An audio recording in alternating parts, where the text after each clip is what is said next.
Some of the most exasperating moments one can experience while fishing are those we'll sample now, and of course some of the most pleasant. Bait, tackle, and technique must be in agreement or you won't put food on the table.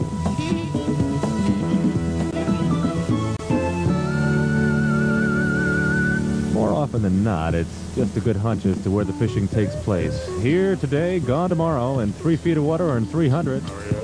Buoy 11B off Eden's Neck, Long Island. The rocks along the Connecticut shoreline near the Norwalk Islands. In 50 feet of water off Southport Harbor. You never really know. They move with the tide, following the warmer flows of water where the bait is most plentiful. The bluefish from its very first year is a fearless traveler, migrating in massive, hungry schools from sandy southeastern shores up through the rocky waters of Maine.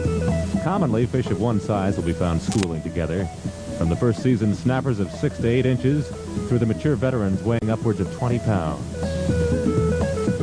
Well, you don't catch fish by talking about them, so let's get going.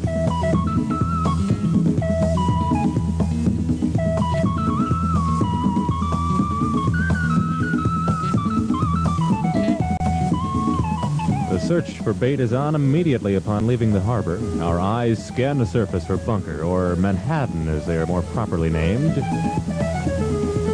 Bunker are found in large schools throughout northeastern waters during the warmer months. This fish is generally not sought after for human consumption, but is a primary food for a variety of marine creatures, especially the prized ocean game fish.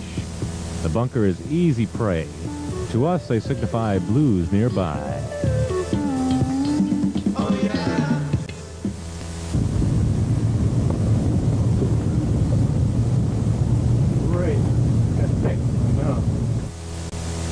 On my tackle box. This is my tangle box. Get a good shot of the tangle box now. All right, there's the tangle box. There's the tackle box. Here's the bait. Here's the spool cutting the bait. Now there's a big chunk off of here. I'll put it to the belly so it'll rip easy when he gets it.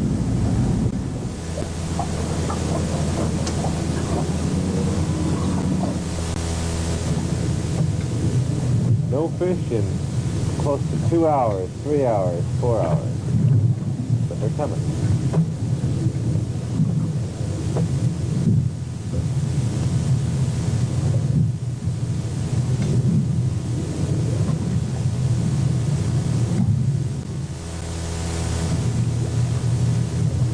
Oh no! Again! It's these little guys. They can't handle these tails. Whoa.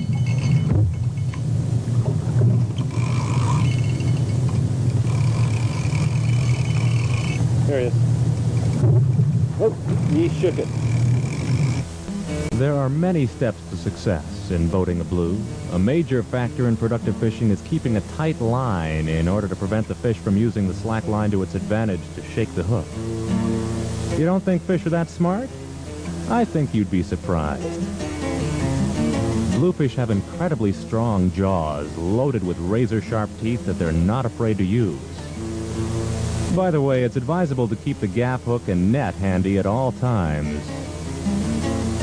With no effort, a feisty blue can and will sever the thickest monofilament nylon line available. Even flexible braided steel wire coated with nylon can be reduced to shreds after a few powerful strikes, though its breaking strength is rated at 60 pounds.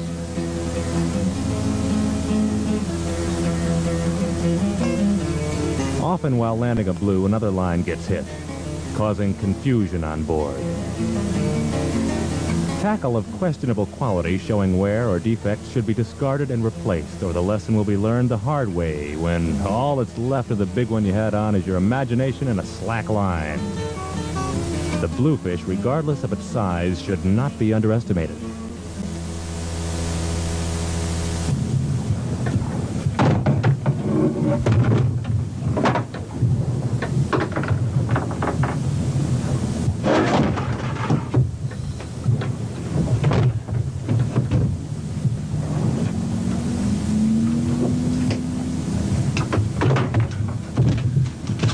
That's a little guy.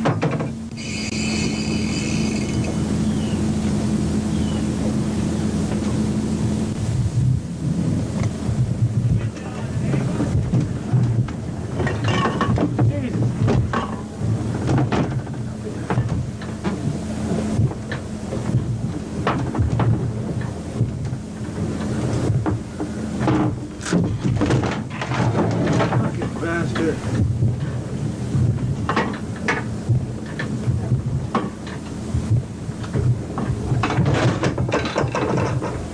I ripped something. Yeah. It was happening. They were way out there. I was surprised I could pick it up. Well, it took me a minute to register what the fuck was going on. I just said, Jesus, I got a fish on there that's the size of the Atlantic. Damn thing picked it up and ran. It was deep and there was no other boats in the area. Smooth stuff. Cold whiskey. Warm women. Glancing at the sky as night approaches, we continue to fish and make plans for the morning. Thoughts of morning fishing make for a restless sleep aboard the Jolly Rosie. With no formalities, we're out on deck ready and waiting for that first strike. He's on the surface.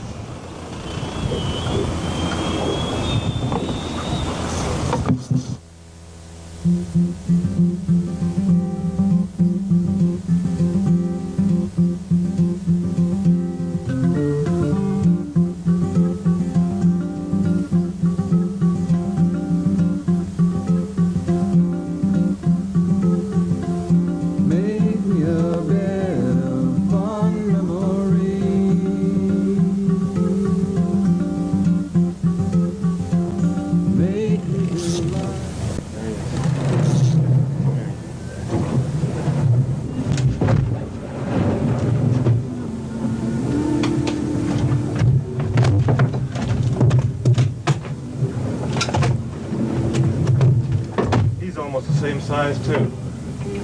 They're all almost as, look at it, just through the lip, Willie. I know, I see it.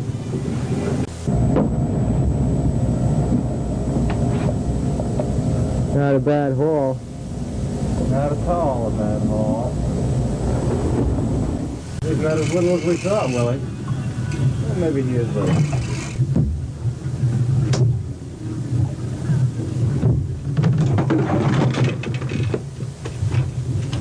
Look at the teeth on him, Willie.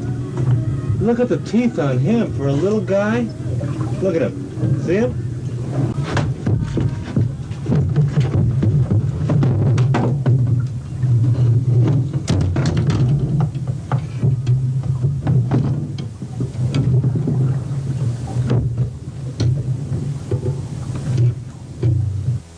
Patience, perseverance, and pleasure.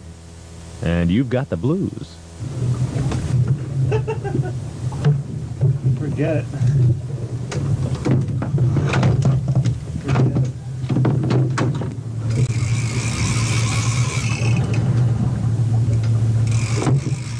Must not have gotten him. Again, tail off, ripped off. That's where the term came from originally. You think that the Greenwich Village hippies came up with the term? You're wrong. The term ripped off deals with the bunker tail losing the last half where the little fin comes up here. Because a fish with his teeth, you see his teeth marks there, comes up and grabs a little tippy-to-tip, tip, tip, and rippity-rip, rip, rips. Throw back the little ones and pan fry the big ones.